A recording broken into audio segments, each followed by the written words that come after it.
the inside story on the issues that affect you and your community. This is Local 12 Newsmakers. We're going to change the White House and get America back on track. Game on.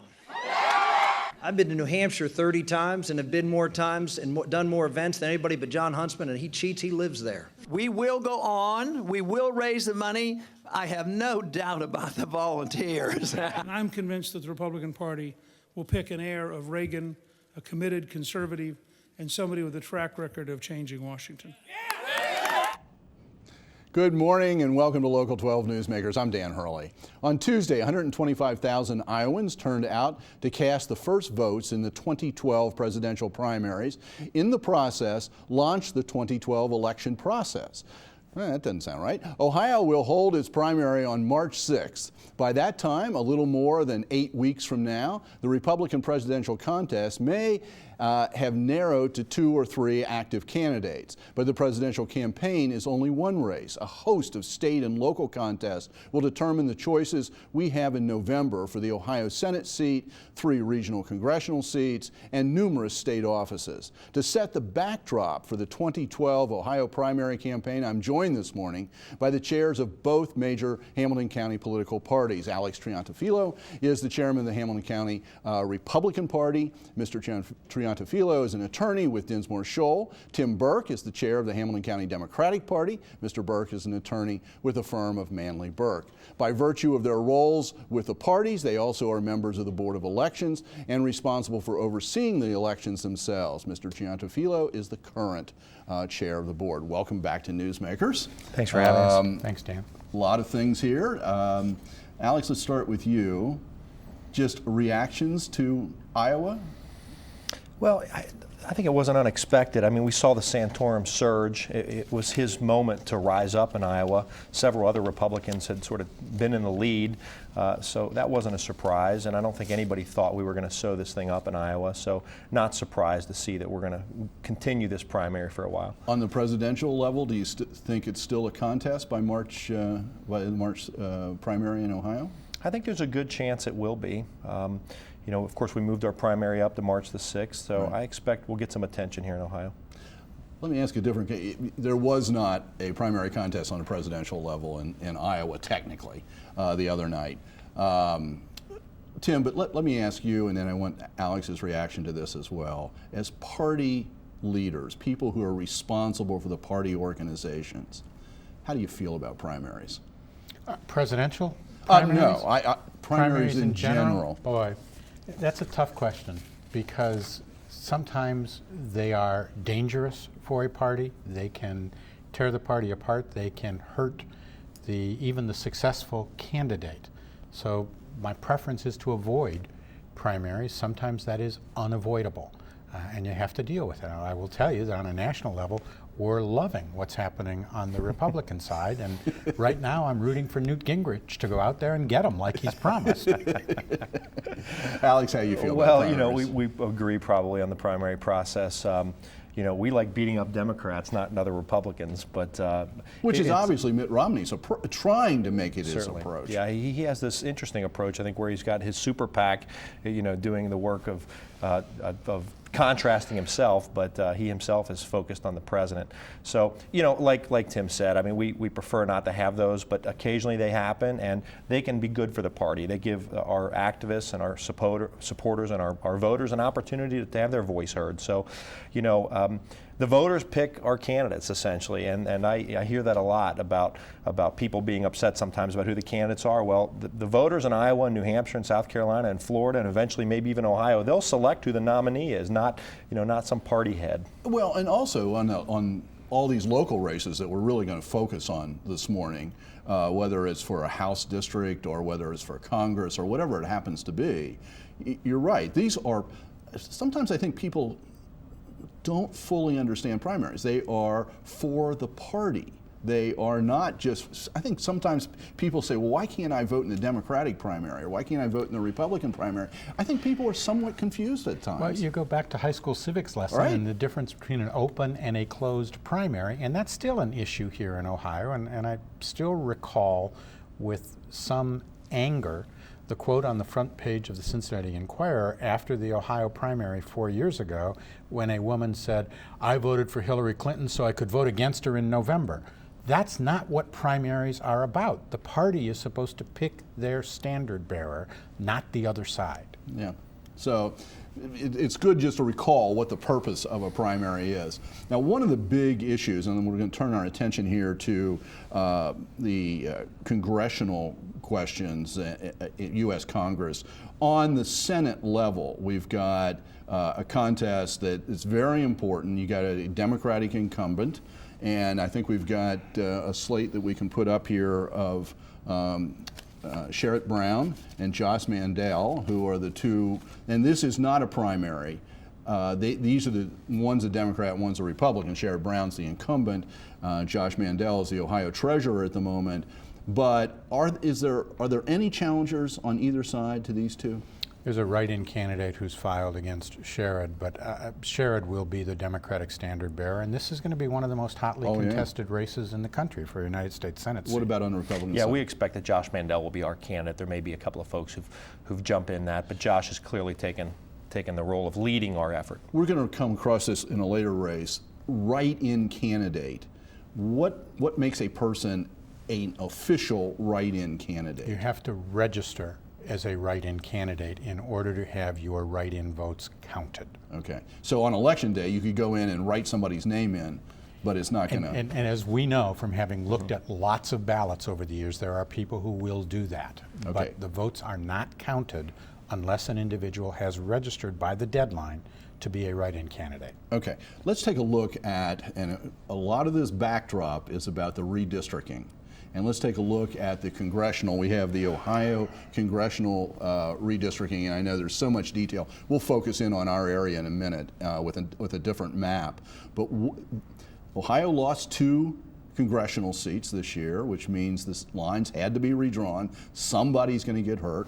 Republicans were in charge because of the elections last year, controlled this process, and we've got some things, particularly up in northern Ohio. Dennis Kucinich and Marcy Kaptur, 2 long-term congressmen, now in the same district pitted against each other. That's probably a race of national significance. I suspect it will be watched very heavily. Kucinich has a great deal of support, both from some of the ethnic neighborhoods on the west side of Cleveland in particular, and also from his friends in Hollywood, he's developed over the years as a long-shot presidential candidate. And Marcy Kaptur is a very well-regarded congresswoman from the Toledo area, so it's going to be an interesting race to watch. Yeah. In your side, and I'll just put this as gently as I can, in presidential race or in a Senate race, highly contested, closely contested, Ohio is one of these swing places. It can go either way. It can go for Republicans. It can go for, it went for President Obama last time. And yet, when we look at the congressional makeup now, that's not going to be the way it is. It's not real close. I mean, these districts are now grouping people very closely. So they're either heavily Democratic or heavily Republican districts, right? Well, and keep in mind that Republicans, John Husted, our current Secretary of State, proposed a change in the system, and it was blocked, frankly, by Democrats. But the system as it exists now does allow the controlling party to draw the district lines. And frankly, they would have done the same thing, Dan. There's no question in my mind. But look, as we saw in New York most recently in a special election there, it's possible for a person not of the political persuasion of the majority of the district to win the district. These are still, there are still several critical districts in this state that can be won. The other point I'd like to make is you talked about the 2 Democrats being pitted against one another in the northern part of the state. One of the other districts that was eliminated was clearly a Republican district. Steve Austria, in the middle of the state, finds himself in a situation where he's bunched together with another Republican, whose name escapes me at the moment. But who is also an incumbent? Who's I believe it is. I think it's Mike Turner's district. I may be wrong about it. Okay. But anyway, so you had 1 Democrat seat, 1 Republican seat sort of eliminated in that process, and that's going to happen. But certainly down here, the districts got, I think, a little bit better for Republicans. They got a whole lot better for Republicans. In fact, let's look at that. We've got the Southwest Ohio map here. Here we can see. Is this the? No, this is. Yeah, this is it. So, if you look in the bottom left corner, is any part of Hamilton County even connected to Warren County? Yeah, there it is. There. Yes, it is. In a very thin line. I remember a Massachusetts governor by the name of Jerry who did something like this. Again, high school civics. And the red district there in the lower left puts Warren County in with Western Hamilton County. That's Congressman Steve Shabat's district. Warren County, that brings in a whole lot of Republican voters. Tim, there is no question. I mean, a couple of things have happened with the congressional districts here. For one thing, the first congressional district used to have a reputation as having the highest minority population of any Republican-held district in the country. The African-American population, which is a Democratic base vote, has been divided. And as a result, in congressional races here, they have far less influence with these two congressional districts than they used to have. And in all honesty, we're going to have a standard bearer in both of those races, but they have a huge mountain to climb to be competitive. Let's just take a look. Districts. I've got a slate that shows who's running in that congressional district. Alex, what do you say about that district? Well, besides feeling good about it. Well, we certainly feel good about it, and we think the good citizens of Warren County are going to be represented well by Steve Shabat in the next There term. you go. Here we got the people. Steve Shabat's the incumbent. No Republican primary in March. Tim, Malcolm Kanzler and Jeff Sinar. Jeff has run a number of times over in the 2nd district, and he's been a guest on this show. And actually, Jeff, his familial base is on the west side of Cincinnati, where he lives now. So he'll be an interesting candidate over there, but it's a very, very difficult district. And his opponent in the primary, I've not even met yet. Okay. And then there's also, I just wanted to point out, there was a Libertarian primary there, which is unusual, but there's a Libertarian primary, as you can see. Jim Burns, who's run many, many times, and Queen Noble, who just ran for council. And Rich Stevenson's running unopposed for the Green Party. I just wanted to recognize those two. Let's move on to the 2nd congressional district. Now, this is the district, and we've got a slate of the people who are up on this district. Here, David Krikorian on the Democratic side has run a number of times, has more name recognition. Who knows how that election comes out. Krikorian ran last time and got beat in the primary. But it's on the Republican side that I think we've got the interesting thing out here, Alex. Jean Schmidt is the incumbent, and she's got 3 challengers, including Brad Wenstrup, who ran for Cincinnati mayor last time and did pretty well. How do you see this one? Well, that's a tough one. I mean, the voters have some good choices there. Jean Schmidt's been a terrific congressional representative for the 2nd district, and Brad Wenstrup's a good guy as well. So, this goes sort of back to the question about primaries. It's not ideal to have 2 high-quality people like that running, but we'll let the voters of the 2nd district pick that one for us. As party chair, did you try to guide somebody into a different direction? Do you have an active role to play before somebody declares, trying to say, let's avoid this kind of thing? Or once this is out there and now what's the role of the party? Yeah, well, and I think Tim would tell you some of that probably we're not ready to talk about publicly, but I will tell you that we do try to but my job is to ask the question. question. But I'll tell you that, of course, we had dialogue with the interested parties. Now, the other 2 folks who are running, we're not aware of. They're sort of not connected to our party in that sense. Don't know them, frankly, but certainly we had some dialogue on all sides of it. And, but as Tim and I know, there's only limited sort of things you can do in those situations. And again, my posture, frankly, leading our party has been to try to just let the primary voters make their selection as best they can and then rally again so we can go after our friends, the Democrats, rather than fight amongst ourselves. Do you see that race with Wenstrup and Schmidt? Is there going to be a lot of money there? Is this going to be a really intense hot race? Well, I know Brad Wenstrup just reported his fundraising publicly. I think he said he had about $160,000, which is, a real effort at fundraising. So it looks to me like we might see a pretty spirited contest there. But I don't know where Jean Schmidt is on that side of it, and I'm doing my best to stay out of that thing. I understand. The fact of the matter is, any of these primaries, they're going to be over pretty quickly. Right. I mean, we are already within about 6 weeks from the election here. Actually, a little bit longer, but that's okay. Not much. Not much. So it's going to happen very, very quickly now that we finally have the primary date resolved and the Republican legislature came to their senses and got 1 primary instead of 2. Okay, and we're going to stop at that very generous comment from Tim and take a break, and we'll come back and take a look at some of the local races. And stay with us. Alex and Tim will stay right here, and after the break, we'll look at more primary races.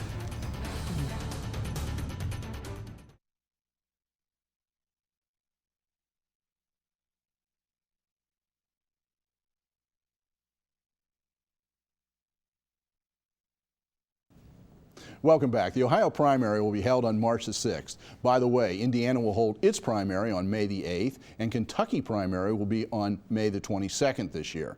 I continue our preview of Ohio primary contest with Alex Triantafilou, the chair of the Hamilton County Republican Party, and Tim Burke, the chair of the Hamilton County Democratic Party. Okay, let's take a look now at not these national races, Congress and Senate and all of that. Let's take a look at really local. Let's start with a map of Hamilton County House districts, Ohio House districts. Now, again, I know it's very hard for the viewers to see the details, but the redistricting here, just like for the U.S. Congress, put some people in the squeeze. And let's take a look at a couple of these primaries in particular. Let's begin with the primary over in District 27, the Republican primary in District 27. That's going to have the incumbent, Peter Stoutberg, and he's going to be challenged by a former holder of that seat, Tom Brinkman. Now, on the Democratic side, Nathan Wisman there's no primary challenge, so he will be the nominee in November.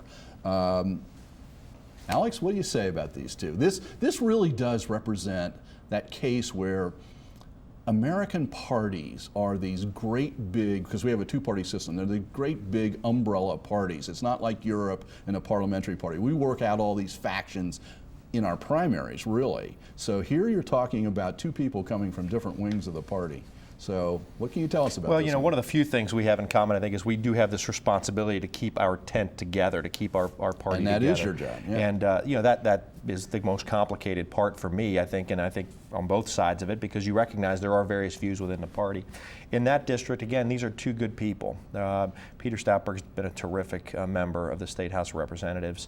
Tom Brinkman served for 8 years as well and has a strong following here. And let's point out that he left because he was term limited out and had to sit out. Right. Okay. Right. And you know, he's been a candidate carrying our banner before. He ran against Dusty Rhodes in 2010.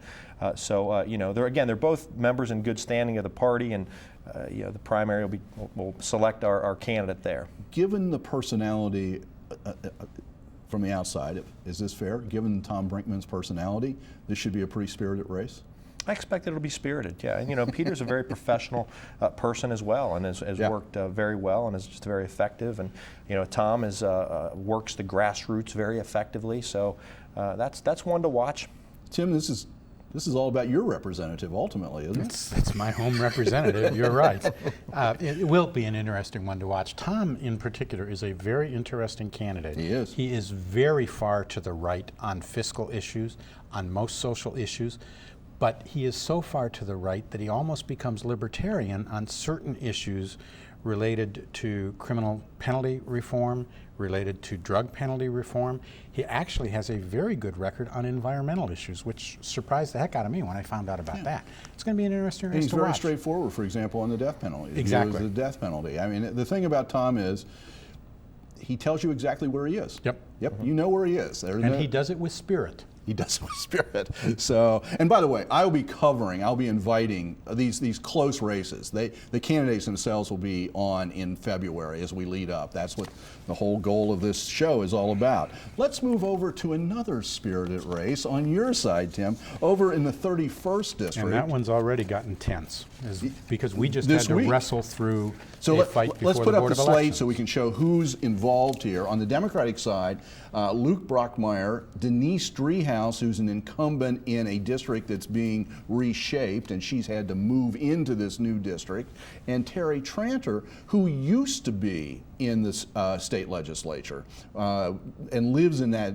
district. And then on the Republican side, Michael Gabbard, who there's no opponent, so he'll be the nominee in November. Okay, there was just this week, there was this challenge from Terry Triantafilou. Terry came in and challenged both of his opponents in the primary and tried to argue for various reasons that they should be disqualified from the race. In the end, after conducting about an hour-long hearing and hearing from attorneys on both sides, the board unanimously rejected all of the protests. Which is 4 people, 2 Democrats and 2 Republicans. Correct. I just want to remind Correct. people. But the 31st is a fascinating district, and frankly, it was a surprise to Democrats. We knew that when they did the redistricting, they'd go after Connie Pillich and try and hurt her, and they did make her district tougher. Connie's decided to tough it out and stay with it. They took Denise's district literally away from her, but took the same numbered district, the 31st district, which was Denise's, and moved it and created a district which invited a Democratic primary, because it's clearly a Democratic district. In terms of registration. That had no incumbent living there. So whoever comes out of the primary ought to win in November. It would be very surprising if they did not. But Denise is a tough candidate. Terry proved that he was a very tough, hard-working candidate. Luke Brockmeyer is a young guy with some community activism to his credit. And do you know him? Now, you've mentioned a couple of times with candidates, both of you don't really know that person, which may surprise people that there are people running for your candidacy, but you don't even know them. Do you know Luke Brockmeyer? All 3 of these candidates are currently Democratic precinct executives. 2 of them are on our executive committee. I know Luke not very well, certainly not as well as the other 2. Okay. Are there other races that you're looking at and you find interesting, that you're sort of following and you think viewers ought to be paying attention to? That's a good question. You know, we have a primary over an hour in the 29th, I believe it is, over in the Coleraine area on the west side, where we have Republicans. That's I okay. should have put that up. That's one that I think will be interesting. And that's with Lou Blessing? Yeah, it's Lou Blessing is retiring, term limited out, and we have 3 people running in that race. Lou's son, Lou Blessing Jr., is a candidate. Heather Harlow, who's the fiscal officer in Coleraine Township, and a fellow named Raj Rajakapol, who is a long-standing active Republican. Those 3 will be challenging one another in the 29th House. Again, that's a district that's pretty safely Republican at the end of the day. So who wins the primary is in the driver's seat for the fall. Right, right. And who's the Democrat in that? I looked at it. In that district, Steve Newsom, I believe. That's right. Okay. And so, yeah, those are certainly, that district has, Lou Blessing has been there either as a rep or as a senator for so long. That's going to be an interesting transition over on that side. Right. So, what about issues? Do we have any issues this fall? I don't know that we. Or well, this sure. spring? The one. I don't know that we have any particular issues on the ballot this spring.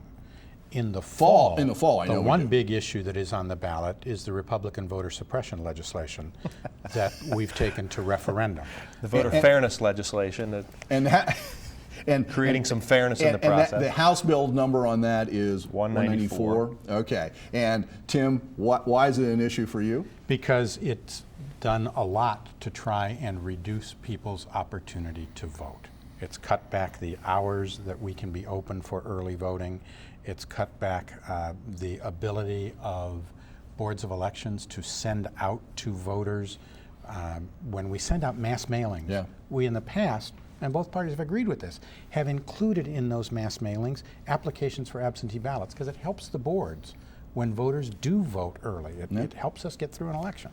The Republican legislature has banned that practice now. And Alex, how do you feel about this? Of course, we see it differently, of course. There's 2 things happening here. First of all, it's the Democrats trying to energize their base by calling it a voter suppression bill. That's false. What's been going on in Ohio for a long time, Dan, is that we have big counties doing it one way, small counties doing it another way. If you can afford to send out an absentee ballot application in a big, wealthier county like Hamilton County, well, then people have different access to the polls and different access to the ballot. Well, what's happened is Republicans have tried to make this the same across the state and make things more fair and impose some standards about how we vote. And the Democrats, of course, are upset. They want big counties, which, by the way, Dan, have large numbers of Democrats, because that's where Democrats tend to reside, in large cities. They want special treatment in big cities. We're not for that. Yeah, I mean, well. They've done all of this under the guise of preventing voter fraud when they have absolutely no history of that. Thank you for setting this up. There's a lot of interesting races. This is going to be an incredible year. You guys will be back at some point during this year and to move us on to the next stage. So thank you very much. If you want to find out more about the local political parties and their candidates, check out their websites at www.hamiltoncountyrepublicanparty.org or www.hamiltoncountydems.org. You can also search for the Libertarian and Green parties, I suggest through Google or another search engine. Thank you for making Newsmakers a part of your Sunday morning. Next week, I'll be joined by Laura Brunner, the new CEO of the Port of Cincinnati, the Development Authority. The following week, on January the 22nd, my guest will be James Craig, the new Chief of Police for the City of Cincinnati. Have a good week.